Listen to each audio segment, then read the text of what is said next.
तो last episode के and पे हमने देखा था कि हमारा शिमो जो होता है उसके हाथ दोबारा से पूरी तरह से हील हो जाते हैं और साथ उसे वहां पर रेड कलर का ऑरा भी दिखाई देता है। तो वो जल्दी से उठकर बैठ जाता है और कहता है कि मास्टर ली ने कहा था कि इसमें तो 4 से 5 दिन लगने वाले हैं, लेकिन ये इतनी जल्दी कैसे हील हो गया। इसी के साथ ही वहीं पर बैठ कर कल्टीवेट करना स्टार्ट करता है। जब वहां पर कल्टीवेट करने के लिए बैठा होता है, इसी के साथ उसका लेवल अप हो जाता है और इसी के साथ ही एक दिन बाद का सीन दिखाते हैं कि बारिश हो रही होती है और वो खाना पकड़ने के लिए जाता है, जहां पर एक बोर उसके आगे आगे भाग रहा होता है और उसके पीछे पीछे भाग रहा होता है। तो वो जल्दी से भागते हुए उसे माउंटेन ब्रेकिंग पंच के साथ पंच मारता है, लेकिन वो बोर जो होता है वो जंप करते हुए वहां पर से निकल जाता है और फिर साथ ही वो तेजी के साथ उसका पीछा करता है, साथ ही अपनी तलवार के साथ वहां पर स्लैशेस लगाना स्टार्ट करता है, क्योंकि उसने यहाँ पर तलवारबाजी और साथ में माउंटेन ब्रेकिंग पंच दोनों को यहाँ पर कुछ हद तक सीख लिया है। तो जब वो वहां पर तलवार को यूज करते हुए काफी सारे पेड़ों को काट देता है, तो एक पेड़ बड़ा सा उस बोर के सामने आकर गिर जाता है, जिसकी वजह से वो बोर के सामने का रास्ता ब्लॉक हो जाता है। और इसी के साथ ही हमारा शिमो जो होता है अपनी तलवार लेकर उसके सामने आता है और उसे कहता है कि मुझे लगता है कि तुम्हारे पास यहाँ से भागने का कोई रास्ता नहीं है। तो वो बोर बड़ी तेजी के साथ उसके पीछे उसकी तरफ आगे बढ़ता है ताकि उसके ऊपर अटैक कर सके।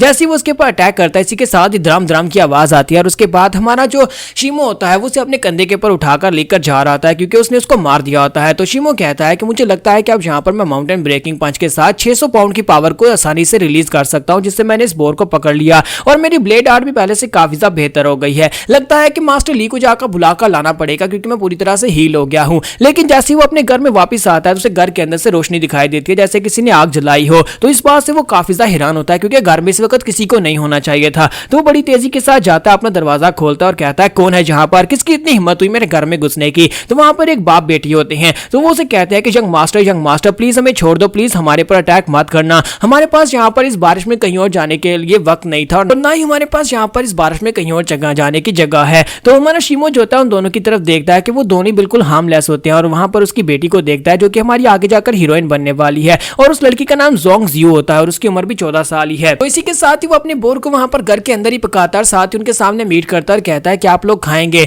तो लड़की जो होती है वहां पर ना करती है, जबकि फादर उसे कहता है कि हाँ हमें भूख लगी है। जबकि साथ ही उसे कहती है फादर आप ऐसा कैसे कर सकते हैं, हम लोग यहाँ पर इस लड़के के घर के अंदर रात के वक्त आकर घुस गए और यहाँ पर रात को रुकने वाले हैं और ऊपर से आप यहाँ पर इसके पास से खाना भी लेंगे। हमारा शिमोन से कहता है कि मुझे लगता है कि इसमें कोई बुरी बात नहीं, अगर तुम लोग खाना चाहो तो खा सकते हो। और साथ ही वो यंग मिस जियो से कहता है कि यंग मिस जियो प्लीज ले लो, तुम्हें यहाँ पर काफी ज्यादा भूख लगी होगी, तुम अगर यहाँ पर इसको खाना चाहो तो खा सकती हो। और इसी के साथ ही वो लोग इसके बात के लिए मान जाते हैं और वहीं पर उसके पास से मीट लेकर खाना शुरू कर देते हैं। वहीं पर मिस जोंग जो होती है वो मैं शिमो की तरफ देख रही होती है। फिर साथ ही वो लोग वहां पर बैठकर काफी देर बातें करते हैं और इसी के साथ ही फादर उसे बता रहे होते हैं वो अपनी बेटी के साथ यहाँ पर से कहां पर जा रहे थे और साथ ही उसे अपनी फैमिली के बारे में बता रहे होते हैं कि उनकी जोंग फैमिली की हालत इस वक्त बहुत ज्यादा बुरी है और उनकी फैमिली के ऊपर अटैक हुआ था। तो इसी के साथ उसकी बेटी उसे कहती है कि डैड मुझे लगता है कि इस वक्त वो लोग इस एंगेजमेंट को कैंसिल कर देंगे, जबकि उसके डैड उसे कहता है कि मुझे नहीं लगता कि वो यहाँ पर इस एंगेजमेंट को कैंसिल करेंगे। और साथ ही उसके सामने अपनी बेटी की तारीफें कर रहे होते हैं कि मेरी बेटी बहुत ज्यादा इंटेलिजेंट, बहुत ज्यादा खूबसूरत है, पर इस वक्त जो भी हालत है वो सारी की सारी वो फैमिली की वजह से है। साथ ही वो अपनी बेटी से कहते हैं कि मेरे बच्चे तुम्हें यहाँ पर बिल्कुल परेशान होने की जरूरत नहीं है,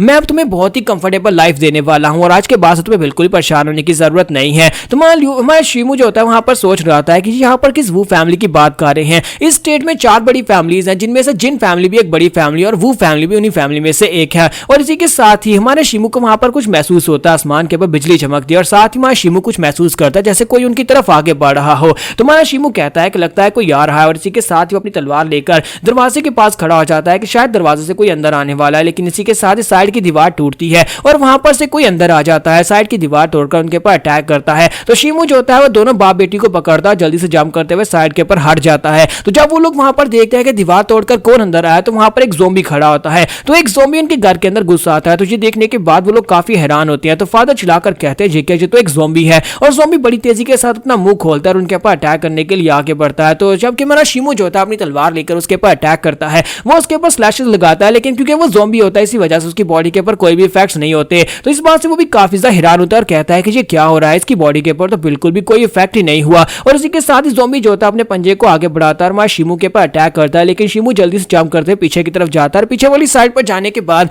अपनी गेल टेक्निक को यूज करते हुए उसके ऊपर बहुत सारी स्लैशेस लगाता है। लेकिन इसके बाद भी यहाँ पर उसकी बॉडी के ऊपर कोई भी इफेक्ट नहीं होता, क्योंकि ज़ोंबी होता है तो ज़ोंबी मर तो नहीं सकता। शिमो कहता है कि अब मैं यहाँ पर क्या करूँ, इसकी बॉडी के ऊपर तो कोई भी अटैक काम नहीं कर रहा होता। और इसी के साथ ही ज़ोंबी जो होता है पीछे की तरफ घूमता है और उसके ऊपर अपने बाजू से अटैक करता है, जिसकी वजह से हमारा शिमो जाकर दीवार में पटकता है और उसकी तलवार भी उसके हाथ से छूट जाती है। जब उसकी तलवार उसके हाथ से छूट जाती है तो ज़ोंबी का अगला टारगेट जो होता है वो दोनों बाप बेटी होते हैं। वो बड़ी तेजी के साथ उनके ऊपर अटैक करने के लिए आगे बढ़ता है। तो फादर जो होता है वो अपनी बेटी जियो को पीछे की तरफ हटाता है और जल्दी से भागता हुआ आगे बढ़ता है, उस तलवार को उठाता है, तलवार को उठाकर ज़ॉम्बी के ऊपर अटैक करने के लिए आगे बढ़ जाता है। तो जहां हमारा शिमू और उसकी बेटी जियो दोनों वहां पर चलाकर कहते हैं ऐसा मत करो, क्योंकि वो ज़ॉम्बी जो होता है वो तलवार के अटैक से बिल्कुल इम्यून होता है। तो जैसे फादर जाकर अपनी तलवार को ज़ॉम्बी की बॉडी के तरफ संसहा देता है, इसी के साथ ही वहां पर जबरदस्त स्लैश लगती है और स्लैश लगने के साथ ही दिखाते हैं कि फादर के मुंह के अंदर से ब्लड निकलना शुरू हो जाता है, क्योंकि ज़ॉम्बी ने अपना हाथ जो होता है फादर की बॉडी के आर पार कर दिया होता है। और जब उसकी बॉडी के अंदर से अपने हाथ को बाहर खींचता है तो उसके साथ ही उसका बहुत सारा ब्लड निकलता हुआ दिखाई देता है, जिससे उसकी बेटी जियो जो होती है वो बहुत ज्यादा घबरा जाती है और एक जबरदस्त चीख मारती है।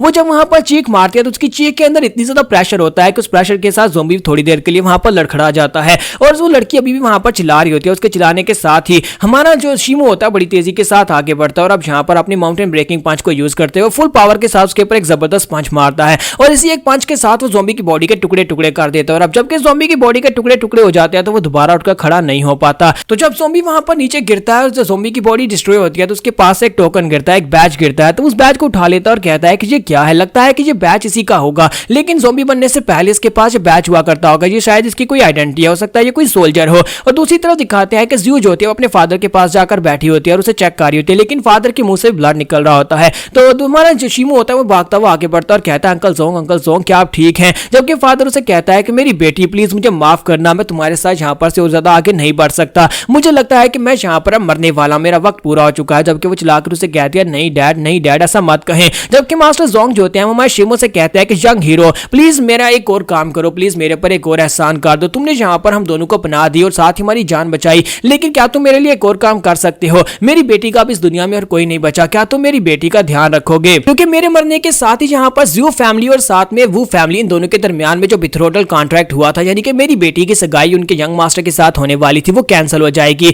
लेकिन क्या तुम यहाँ पर मेरी बेटी का ध्यान रख सकते हो? मैं ये नहीं कह रहा कि तुम यहाँ पर मेरी बेटी को अपनी वाइफ बना लो, मैं बस ये चाहता हूँ कि तुम इसे अपने साथ रखो, इसे खाने के लिए खाना मिलता रहे और इसे यहाँ पर आजादी मिली रहे, मैं बस इसके लिए यही चाहता हूँ। कि उसकी बेटी उसे कहती है कि डैड आप यहाँ पर इस तरह की बातें कैसे कर सकते हो? जबकि उसके डैड उसे कहते हैं कि मुझे लगता है कि मेरा वक्त आ चुका है, इसका मतलब यह है कि मैं यहाँ पर और ज्यादा सब्र नहीं कर सकता और मुझे यहाँ पर तुम्हें अच्छे हाथ में देकर जाना पड़ेगा ताकि ये तुम्हारा ध्यान रख सके। और इसी के साथ ही अपनी जेब के अंदर से एक लकड़ी का एक छोटा सा बॉक्स निकालते हैं और उस बॉक्स को निकालकर वो हमारे यंग मास्टर शिमू को देते हैं और कहते हैं कि इस बॉक्स को तुम यहाँ पर अपनी डाउरी के तौर पर रखो, यानी कि अपने जहेज के सामान के तौर पर रखो, मैं अपनी बेटी तुम्हें देता हूँ, मेरी बेटी का बहुत ज्यादा ध्यान रखना और इसको भी संभाल कर रखना। लेकिन जैसे वो बॉक्स उसकी तरफ आगे काड़े होते हैं, बॉक्स उनके हाथ से छूट जाता है, क्योंकि इसी के साथ ही उनका ध्यान हो जाता है, वो मर जाते हैं और बॉक्स भी वहीं पर नीचे ग्राउंड के ऊपर गिर जाता है और फादर इसी के साथ ही मर जाते हैं। उनकी बेटी वहीं पर चला कर उसका नाम पुकारी होती है और उसके बाद सुबह के वक्त का सीन दिखाता है कि हमारा शिमो जो होता है वो उसे उठाकर वहां पर दफना देता है, वो लोग उसी की वहीं पर कब्र बनाते हैं